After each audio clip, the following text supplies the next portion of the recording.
Well, guys. Anong pa rin natin pag-usapan today? We'll just fly by. Ika nga. Tara! Let's talk. Tara! Let's talk.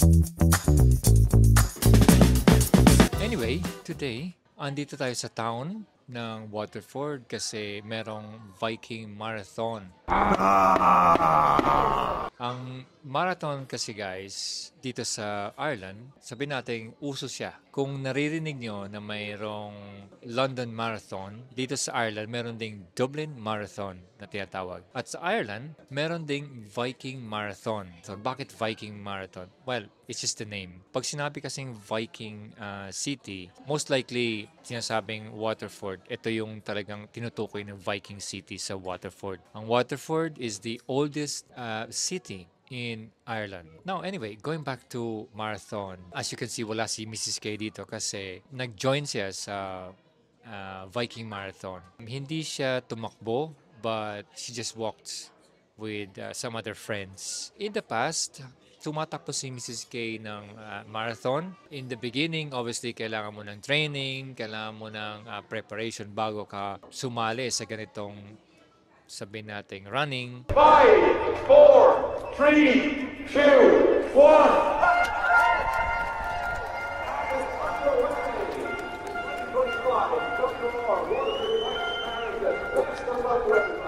Pag sa Ireland kasi ang tinatawag nila dito, di ba sa atin sa Philippines, jogging. Pero pag sa Ireland, malimit mong marinig is running. Kasalukuyan, kung nais yung pumunta sa Ireland at ang hilig nyo ay mag-run or tumakbo or mag-jogging, pwede nyo pa rin ipagpatuloy dito. In fact, mas maganda nga dito kasi yung klima, hindi siya ganong kainit. So, hindi siya ganong kahirap. Sa event na to, meron tayong mga nakita mga ibang mga Filipinos din. Pero before, nung sumasali si Mrs. K, wala kami nakikitang mga runners masyado sa Viking Marathon na yung sabihin mo mga Filipinos na mangilan-ngilan lang. Pero ngayon dumadami siya, pasikat ang running o kaya walking sa mga Filipinos din.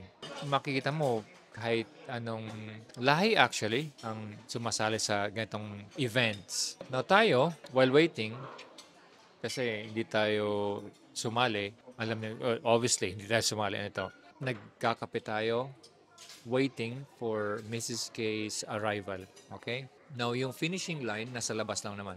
Anyway, as I have observed, itong mga sumali na to, dito sa town namin guys, yung karamihan ng mga tao na dito sa town na to, dati pa naman diverse ang town. Any capital in the any capital city in the world, talagang diverse siya. Pero masabi ko lang na dito sa mismong town namin or city na to, ang mga makikita mong tao dito, karamihan sa kanila mga Brazilian, napansin ko. Mukha tayo ng scone, guys. Bakit ba scone? Scone na naman.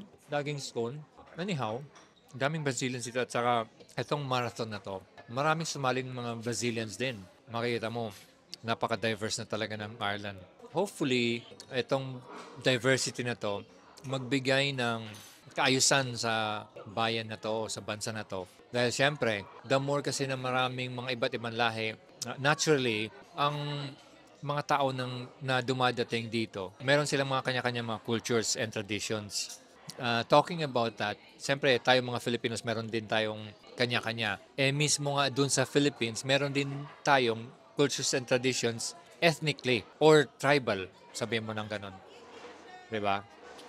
Now, isipin mo, or isipin nyo po, pag nadala yun sa bansa na parang ganito, iba-ibang pamamaraan ng pamumuhay at iba-ibang pamamaraan ng pag-deal ng kung ano-ano man. Now, maaari kasi magkaroon ng chaotic situation pag mga ganon. Kasi siyempre hindi nagkakaintindihan. Initially, ang mangyayari, magkakaroon ng adjustments. Siyempre. Pero, dapat ang rule of thumb is, we have to obey the law of the land. Ganon talaga dapat. Hindi po pwedeng meron tayong sariling culture and traditions na dapat ito yung sundin din ng mga ibang tao. So we have to first and foremost alamin natin kung ano ba yung mga nakasanayan dito sa bansa na to or yung mga policies and laws especially. Now, talking about chaotic situations, pag kasi de pamilya ka or may family ka na dadalhin dito sa Ireland, parating iniisip natin kung gaano ba ka-safe ang bansa na yan or lugar na yan. Kasi syempre at the end of the day, isipin mo yan yung longevity or yung pagtagal ng stay mo sa bansa na kung saan ka man magwo-work, di ba? Lahat halos pagka Middle East, hindi ka pwedeng maging citizen doon or hindi ka maging naturalized citizen, hindi ka pwede magstay forever until retirement or whatever. In the case of Ireland kasi, pwede kang maging naturalized citizen dito sa Ireland. Ang kinaganda sa ating mga Filipinos is that we can take dual citizenship. Unlike in other, yung mga ibang countries na nagpunta rito, like yung India, hindi sila pwedeng magkaroon ng dual citizenship. It's either piliin nilang, okay, mag-work sila dito, and then mag-maintain ng kanilang Indian passports, or kung gusto nila, talagang i-abandon nila yon and then maging naturalized Irish citizen sila. I'm not just sure about itong sa mga Brazil. So, maaring pwedeng maging dual citizen din sila. Now, dito sa ito yung coffee shop na to. As of the moment, makikita nyo na I'm the only one na Pinoy. Okay, may ibang lahi dito na hindi Irish na nasa cafe at the moment. Yung karamihan dito mga puti, as you can see. And as I can hear, ang iba rito mga tourist din. Well, mga tourist. Hindi na tayo tourist dito sa bansa na to, guys. Ito, makikita nyo, wala namang atrocities or kaguluhan dito sa kung saan ako nakaupo. So, ibig sabihin, guys, safe tayo dito sa bansa na to. Yun ang masasabi natin. Sa Republic of Ireland, safe ang mga iba't ibang lahi. Although, online, pag nabasa mo yung mga comments, siguro sabihin natin mga bots din ang iba na yan. Medyo mainit ang ating mga migrants, mainit ang usaping migrants at the moment sa Europe in general. Now, when I mean in general, kasama na din, kahit papano itong Ireland, medyo naapektuhan din. Kasi siyempre, pag sa mga online, talagang sama-sama yan eh. Yung mga tao, parang pag may nagsabi ng ganito, yung isa sasama na din. Pero ano pa rin siya guys, mas marami pa din na yung ayaw sumali sa ganyang usapin. Kasi ang Ireland, by history, ano din sila guys, mga nang ibang bansa din sila noong unang panahon. Hindi naman naging parang mayaman agad ang Ireland. Nag-umpisa sila, walang-wala din naman ang Ireland eh. Kasi nung panahon na yon, yung panahon ba ng mga merong mga kagaya ng British, pumunta rito, lahat ng mga kung ano man ang meron sa Ireland, kinuha nila, kinamkam nila. Dahil sa tingin ng mga British at that time, yung mga English, ang tingin ng mga English before, mas mataas ang level nila or ang pagkatao nila kaysa sa mga Irish. Yung mga tanim, pinagdadadala nila papunta ng England at that time. Now, ang Ireland naging mahirap, nagkaroon ng famine around mga 1800s, 1845 if I'm not mistaken. Halos yung mga Irish at that time, nagsilipatan or ng ibang bansa din. Siyempre, walang makain dito at saka ang daming mga namatay dahil sa famine na tinatawag. Yung famine, guys, ito yung wala silang crops, wala silang mapagkukuhanan ng makakain. Dahil ang theory doon is lahat ng mga pagkain dito or pwedeng yung mga crops nga dinadala sa England at yung mga land dito nasira, merong tinatawag na blight. Anyway, paki-search na lang. Going back, eto, nakaupo tayo dito, walang nakikialam sa atin, walang pumupunta. Siyempre, wala kang makikita na parang, hey, what are you doing there? No, wala. Walang ganon. Napaka-peaceful para sa observation natin guys napaka-peaceful pa rin ng Ireland. Isa sa mga sinasabing maganda yung life-work balance. Kaya parami ang dumarating from other countries papunta rito. Although, sa ngayon, medyo makikita natin kahit papaano, medyo may kahigpitan na eh. Kasi kunokontrol na yung pag-migrate. So yung mga nagbabalak or gustong makarating sa Ireland, medyo may kahirapan guys. as you can see. Pagka nag-apply kayo, yung employment rate dito hindi masyadong kagaya ng dati. But eventually, dadami din yan ulit. Kasi the fact na yung mga tao tumatanda, marami nagre-retire, tapos ang ano pa dyan, yung mga kabataan kasi dito sa Ireland, umaalis, nangingibang bansa din. Doon mo talagang makikita guys na if you're from the Philippines and then sabi mo, oh, punta ko ng ibang bansa. Akala natin yung ibang bansa, especially yung mga Western world, na lahat andun na, hindi na sila aalis. Ito talaga, kitang-kita namin na kahit pala yung mga taga dito na, hindi rin happy sa kung saan or kung anong meron sila.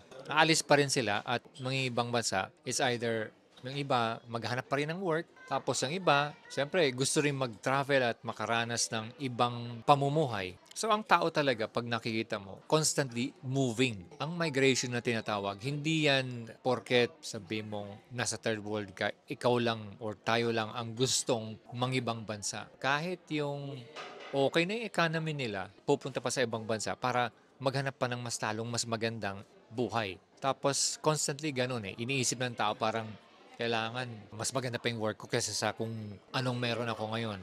Na kung ganun ang chase natin guys, yung para bang lagi na lang tayong iisipin natin, oh, I can do better than this. Oh, I can do better than this. Hanggang sa mamaalam tayo sa mundo na to, hindi natin mahanap yun. Yung I can do better than this, I can do better than this when it comes to material things and when it comes to pamumuhay na parang lagi kang may hinahanap. Constantly yan guys, merong ganun. So, kailangan yung cravings natin, yung desire natin, kailangan siguro magkaroon tayo ng self-control. Okay? Give Donna a shout out! Go on, John! Well done, you! Siyempre, masasabi natin na I myself, kung nasa Philippines pa rin ako ngayon, tapos siguro I'm a nurse in the Philippines, maring masasabi ko din na bakit hindi ako maalis ng Philippines para, kasi as a nurse sa Philippines, kung gano'n lang ang salary mo, ang pamumuhay mo, syempre, medyo okay lang siguro or depende sa hospital or depende sa sahod. Siyempre, iba-iba yon. Unlike dito kasi, when it comes to salary, lahat ng tao may regulation ng salary. Like, pag nurse ka, lahat ng hospitals ito dapat ganun ang sahod ng mga nurses. Depending on your experience or gaano ka nakatagal nagtrabaho noon. And then pagdating mo dito sa Ireland, ika-count pa rin yun, yung years of experience mo. For example, 5 years ka sa Philippines, 7 years, 8 years na nag-work or sa ibang bansa. And then pagdating mo dito sa Ireland, ika-count yun bilang level of experience mo as a nurse. Hindi ka mag-uumpisa as 0. Kaya doon mo rin masasabi na pantay-pantay dito. Hindi kagaya sa, in particular kasi, Middle East kasi alam naman natin na doon basing sila sa passport. Dito, basing sa experience. Kaya nakakagulat din na nasa or galing kang Philippines or kung saan mang bansa outside Ireland, they recognize yung experience mo. Kaya pinapahalagahan po lahat ng tao dito. Now, I'm not sure about dun sa mga skilled workers. Maaring ganun din or maaring basta nakapasok ka, maaring pare-pares kayo, pantay-pantay ang sahod kasi same ang ginagawa, maaring ganun. But I'm not just so sure, okay? Now guys, kung may mga katanungan kayo, paki-comment lang down below para pag nabasa namin sa mga susunod pa namin mga videos, masagot din namin. At sa mga hindi pa nakaka-subscribe, please subscribe, comment down below, pakisabi kung saan kayo nanonood nitong particular na video na to. Ang topic kasi dito sa channel na to is obviously migration, obviously work abroad. Obviously, we highlight all the people na yung mga Filipinos na talagang sabihin natin we are proud of. At siyempre, yung mga Filipinos na yun na nasa magandang katayuan when it comes to their jobs, when it comes to pagdating dito sa Ireland, or sabihin natin sa ibang bansa na kumbaga nagdadala ng flag ng Philippines. Siyempre, gusto nating maka-inspire sila at ang video na ginagawa namin, maka-inspire sa mga taong nag-aasam mag-abroad or yung mga taong nasa abroad na sila pero siyempre gusto nilang makita din ang mga ginagawa ng iba nating mga kalahi. But of course, siyempre, namumuhay na tayo dito sa Ireland. hindi lang naman mga Filipinos ang ating nakakausap. Meron tayong mga nakakausap na ibang lahi, mga Irish at saka iba pang sabihin natin puti. Kasi syempre bilang namumuhay sa abroad, may tinatawag na integration. Yung integration kasi na yan guys, kasama po yan sa ating mga dapat na gawin bilang isang naturalized citizen sa bansa na kung saan man tayo.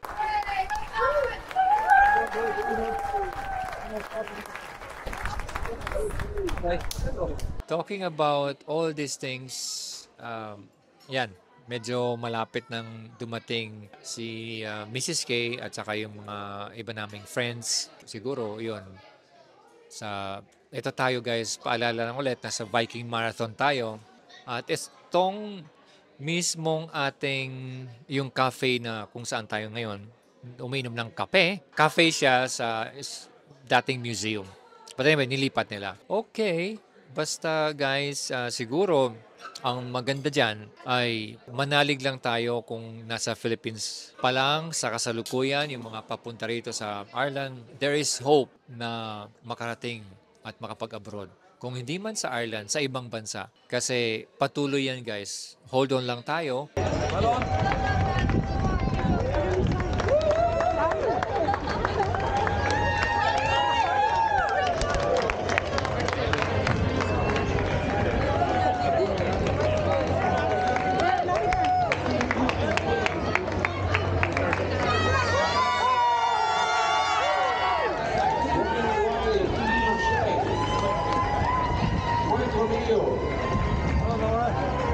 Nicholas Whites. Catherine Whites.